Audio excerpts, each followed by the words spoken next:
नमस्कार दोस्तों बिहार की सियासत में एक बार फिर हलचल मच गई है। दिल्ली की अदालत से आई एक खबर ने पटना के गलियारों तक गर्मी फैला दी है।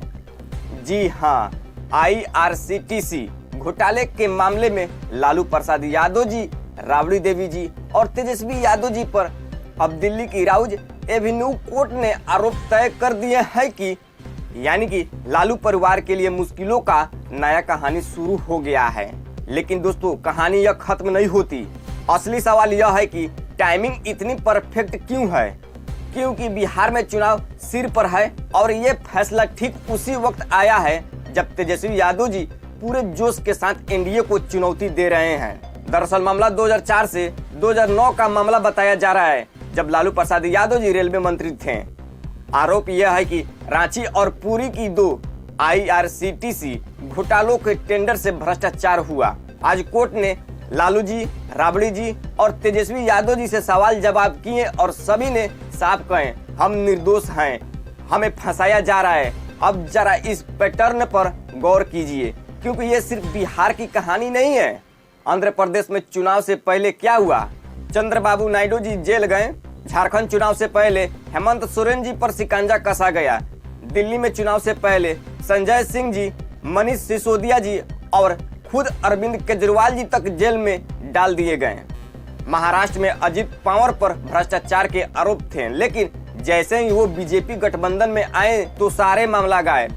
अब सवाल ये उठता है कि क्या हर ये राज्य में ये सहयोग है या प्रयोग? क्या चुनाव से पहले विपक्ष को कमजोर करने का यही तरीका बन गया है? अब बात बिहार की करते हैं। यहाँ तेजस्वी यादव जी मैदान में है। वो हर सभा में युवाओं के बेरोजगारी और शिक्षा की बात कर रहे हैं। लोगों में जोश है, माहौल बना रहे हैं और इसी बीच लालू परिवार पर केस तेज हो गया है। लालू यादव जी अब बीमार हैं, बुजुर्ग हैं। राबड़ी देवी जी भी लंबे समय से राजनीति से दूर रही और अब जब बेटा तेजस्वी यादव जी पूरा मोर्चा संभाल रहे हैं तो इस केस ने सियासी हवा को और गर्म कर दिया है। बीजेपी और एनडीए इस फैसलों को कानूनी प्रक्रिया बता रहे हैं, लेकिन विपक्ष इसे राजनीतिक बदले की कार्रवाई कर रहा है। दिलचस्प बात यह है कि बिहार में सीट शेयरिंग को लेकर पहले से ही एनडीए में मनमुटाव चल रहा है। मांझी जी अलग नाराज, कुशवाहा जी अलग गुस्से में और अब इस केस ने माहौल को और पेचीदा बना दिया है। दोस्तों, कई राजनीतिक जानकार कह रहे हैं कि अगर लालू परिवार को कोर्ट के चक्कर लगाने पड़ेंगे तो जनता में हमदर्दी का लहर भी उठ सकती है, क्योंकि बिहार की जनता लालू यादव जी के सिर्फ एक नेता नहीं बल्कि एक आंदोलन का प्रतीक मानती है। याद रखिए, जब किसी बुजुर्ग बीमार नेता पर चुनाव से पहले कार्रवाई होती है तो जनता का मन अक्सर वोट से जवाब देने को तैयार हो जाता है। और यही कारण है कि कई लोग कह रहे हैं कि इस बार विपक्ष पर वार उल्टा भी पड़ सकता है।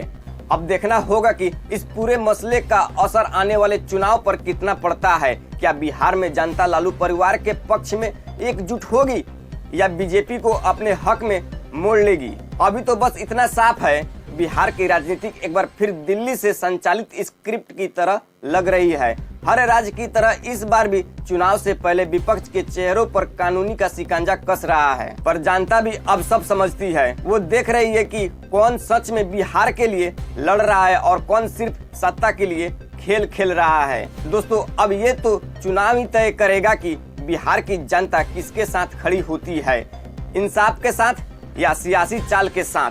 आप अपनी राय नीचे कमेंट में बताइए और चैनल को सब्सक्राइब कीजिए, क्योंकि आने वाले दिनों में बिहार की राजनीति में दिलचस्प होने वाली है। जय हिंद दोस्तों।